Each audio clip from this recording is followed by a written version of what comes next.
committed nothing. MBS got every assurance on the table. MBS became an equal partner to America. और MBS ने China card बखूबी play किया.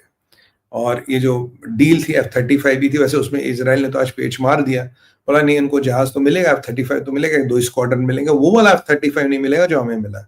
और उसके बाद भी इजराइलियों ने उसे बहुत मॉडिफाई कर दिया. जो इजराइल के पास F-35 वो it's a different class together. There is no comparison what they will get. और आप भूलिए मत अमेरिकनों की 36 वॉर प्लेन बनाने की क्षमता टोटल है साल में. वो कब बनेंगे, कब मिलेंगे, कांग्रेस का अप्रूवल आना, बहुत कुछ होना. I don't think that is going to really hold water vis a vis these people. ठीक है, that doesn't really make it too much of difference. तो ये जो अब ईरान ने देखा कि 2-3 स्टेटमेंट बड़े इंपॉर्टेंट हुए इस मीटिंग में. पहले ट्रंप ने मोहम्मद बिन सलमान को बोला, you want the latest version of F-35 don't you. तो कहीं ना कहीं एक इशारा किया गया.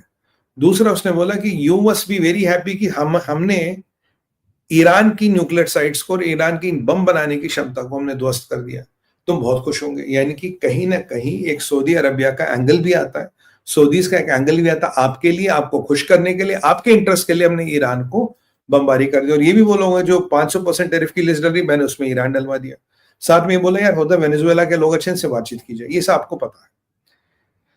अब क्या हुआ, ईरान इस सारी मीटिंग को बड़ा क्लियरली देख रहा था और सोच रहा था कि हमारे पास विकल्प क्या है. देखिए, ईरान के पास 3 विकल्प होते हैं. पहले वो कहता है कि मैं न्यूक्लियर बम बनाऊंगा.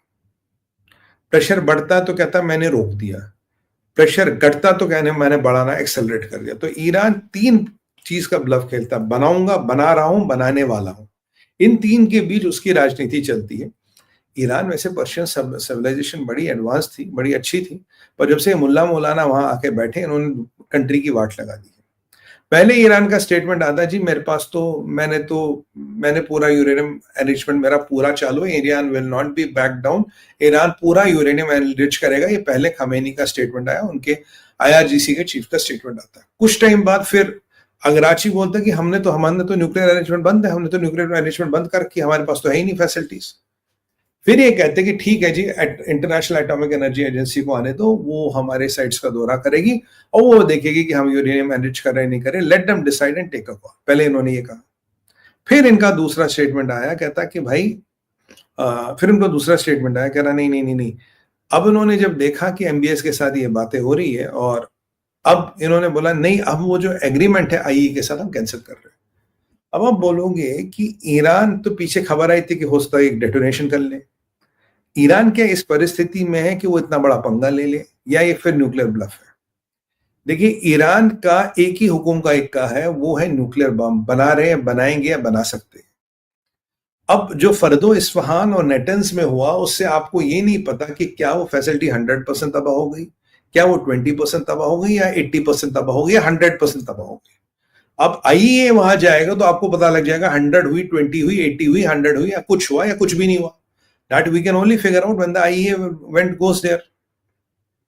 जब IAEA वहां जाएगी तो हमें रियल कहानी के, रियल स्टोरी का वो जो गणित है समझ आएगा. और जब IAEA वहां जाता है और आप एंटर ही नहीं करने देते, तो ना आपको पता है कि फैसिलिटी ऑपरेशनल है, ना आपको पता है कितनी डैमेज है, ना आपको पता है कभी रिपेयर हो सकती, ना आपको ये पता शायद चालू भी हो गई. याद कीजिए, ईरान ने रशिया के साथ एक $25 बिलियन की डील तो की, जिसमें कुछ पावर स्टेशन खरीदने की बात करा $25 बिलियन में, विच आई डाउट.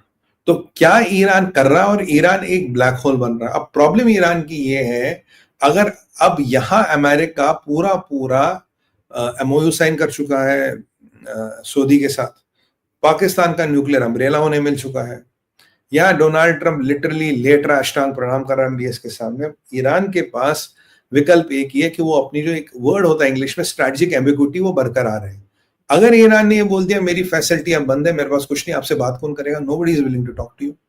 अगर आप ये बोल दो कि अगर ये पता लगा कि इनकी फैसिलिटी 5 साल तक कुछ नहीं कर सकती, तो 5 साल तो गेम से बाहर हो, 5 साल में दुनिया बदल जाएगी. और अगर MBS को ये पता लगता है they cannot do it, he will try to get it within 5 years so that he has the advantage and he can also threaten them.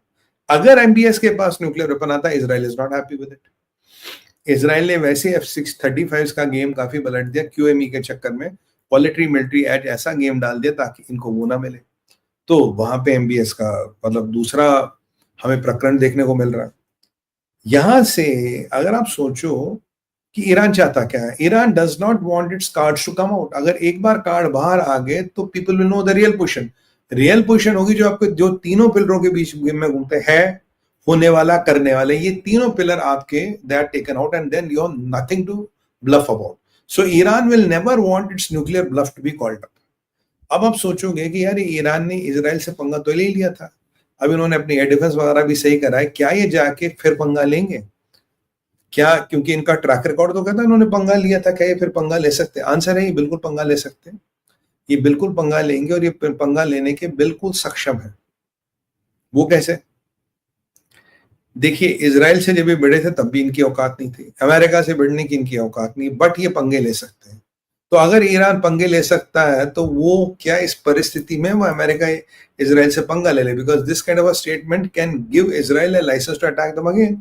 और याद कीजिए, ट्रंप ने पीछे कहा था अगर हमने नए 40 या 50 B2 बॉम्बर या 22 B2 बॉम्बर ऑर्डर किए हैं, और वो तो सालों से प्रैक्टिस कर रहे थे ईरान की न्यूक्लियर साइट्स उड़ाने के लिए, मैं एक प्रेसिडेंट था जिसने अप्रूवल दिया, and we can do it again if it is needed. तो ट्रंप ने तो बिल्कुल अपना पोजीशन क्लियर कर दिया।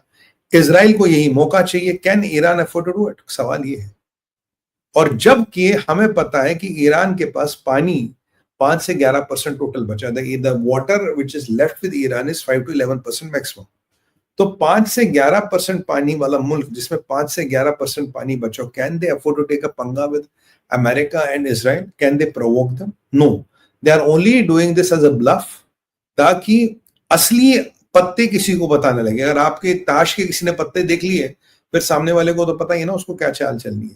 तो वो चाहता सामने वाला हमेशा इस 3 इक्वेशनों में फंसा रहे और मैं अपना गेम चलाता रहूं, इसलिए वो कह रहा नहीं कि हम ये कर देंगे वो कर देंगे। सवाल ये है, ईरान आज के डेट में can not afford in any way whatsoever to declare its position, और अगर position actually they are over, और जिस कंट्री के पास 11% पानी पड़ा हो, जहां पूरे तेहरान को इवैक्यूएट करने की बातें हो रही हो, जहां पूरे ईरान में ड्रॉट जैसी सिचुएशन हो, जहां ईरान का कि मैं कोई फसल नहीं होगी, एवरी क्रॉप विल फेल, और दुनिया में चाइना इतना इंपोर्ट करता खाना मिलेगा नहीं मिलेगा वो नहीं पता, क्योंकि फूड प्रोडक्शन कहीं ना कहीं यूक्रेन और क्लाइमेट चेंज के कारण भी तो इम्पैक्ट हो रही है।